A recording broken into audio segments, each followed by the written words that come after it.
பூந்தி லட்டு செய்ய போகிறோம் பாருங்க. இந்த கப்பால் நான் 2 கப்பு மாவு எடுத்துக்க போகிறேன். நான் 2 கப்பு மாவு எடுத்துக்கணும். ஒரு 1/4 ஸ்பூன் உப்பு சேர்த்துக்கலாம். கப்புக்கு 1 டேபிள் ஸ்பூன் 2 டேபிள் ஸ்பூன் அரிசி மாவு சேர்த்துக்கிறேன். ஒரு 2 பிஞ்ச் பேக்கிங் சோடா சேர்த்துக்கிறேன். உங்களுக்கு பிடிச்ச கலர் கொஞ்சம் சேர்த்துக்கலாம். திட்டமாக இல்லை தண்ணி சேர்த்துக்கலாம். திட்டமாக தண்ணி சேர்த்து இதை கலந்துக்கலாம். தண்ணி கொஞ்சம் கொஞ்சமாக நம்ம ஆட் பண்ணிக்கலாம். கட்டி இல்லாத இதை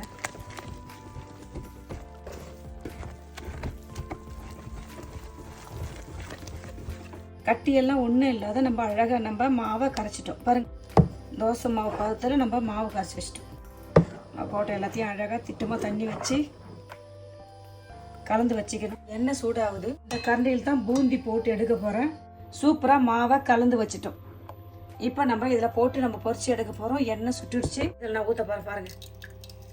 பாருங்கள் எண்ணெய் அழகாக முத்தாக ஒழுகுது பாருங்கள்.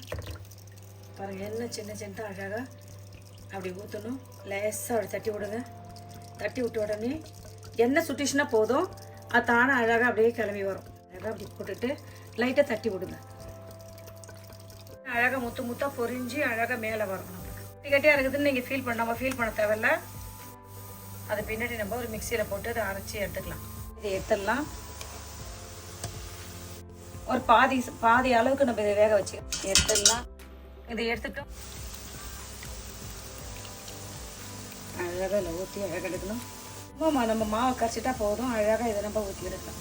இப்படி ஒரு கலக்கி அவ்வளோதான். அப்படியே அள்ளிட வேண்டியது போதும். அவ்வளோதான். அதுக்கு மேலே இருக்கக்கூடாது. சுடு எண்ணெயில் அப்படி போட்டு ஒரு பேட்டி அப்படியே எடுத்துட வேண்டியதான். எடுத்துட்டு எல்லாத்தையும் போட்டு வேண்டியதான். அழகாக போட்டு எடுக்கலாம்.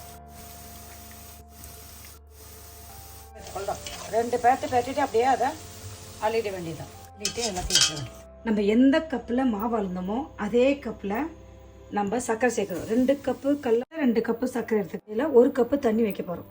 இப்போ 1 கப்பு தண்ணி வைக்கிறோம். தண்ணி ஊற்றிட்டு அப்படியே நல்லா கிண்டி விடுவோம். ஏலக்காய் பவுடர் 15 20 கிராம் ஏலக்காய் இருக்கும். தட்டி போட்டுக்கிறேன். 1 பிஞ்சு கலர் சேர்த்துட்டு இதை அப்படியே நல்லா கலந்து விட்டுக்கலாம். ஒரு 200 கிராம் அளவுக்கு நெய் எடுத்துக்கிட்டேன். நான் ஒரு 200 கிராம் அளவுக்கு முந்திரி சேர்த்துக்கிறேன். ஒரு 100 கிராம் அளவுக்கு உலர்ந்த திராட்சை சேர்த்துக்கிறேன். திராட்சையும் முந்திரியும் நெய்யில் வறுத்து போட்டுங்க. பொரியுது. இது பொரிஞ்ச வரைக்கும் போதும். அப்படியே 2ஆக பிரித்து வச்சுக்கிறேன்.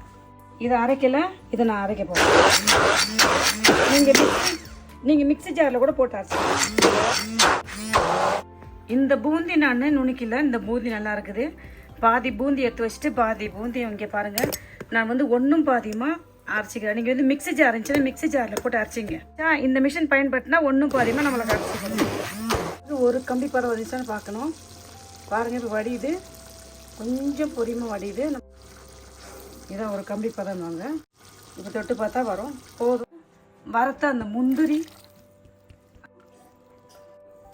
இந்த சர்க்கரை பாகை கொஞ்சம் கொஞ்சமாக நம்ம சேர்த்துக்கலாம். அதை அழகாக கிண்டி விட்டுக்கலாம். இதில் கொஞ்சம் இது தூள் பண்ணாத்து இதையும் சேர்த்துக்கலாம். அழகாக எடுத்து ஜென்டலில் கிண்டி வச்சு அப்படியே கொஞ்சம் சர்க்கரை பாவை ஊற்றலாம்.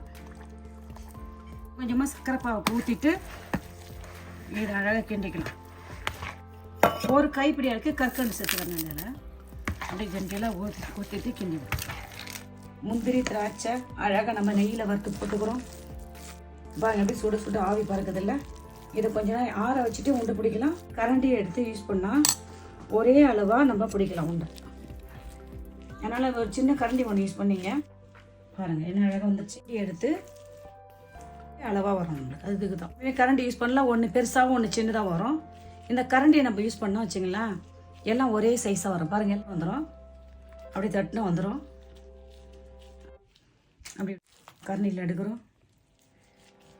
கரண்டிலே பாதி உண்டையும் குறைஞ்சது ஒரு 50 கிராம் கிட்ட வரும். இதுலேயே பாதி உண்டு வந்துடுது பாருங்கள். அதுலேயே பாதி உண்டு கடை நம்ம செஞ்சு முடிச்சிடலாம். பாருங்க என்ன சூப்பரான சுவையான அழகான ஆரோக்கியமான நம்ம லட்டு செஞ்சுட்டோம். இன்றைக்கி நம்ம ஒரு 50 லட்டு செஞ்சுக்கிறோம். நான் உங்களுக்கு எளிமையான முறையில் இதை செஞ்சு காமிச்சிருக்கிறேன். இல்லை இதே மெத்தட் செஞ்சு பார்த்துட்டு நான் செஞ்சு பூந்தி லட்டு எப்படின்னு சொல்லுங்கள். நாங்கள் சாப்பிட்டு பாருங்கள்.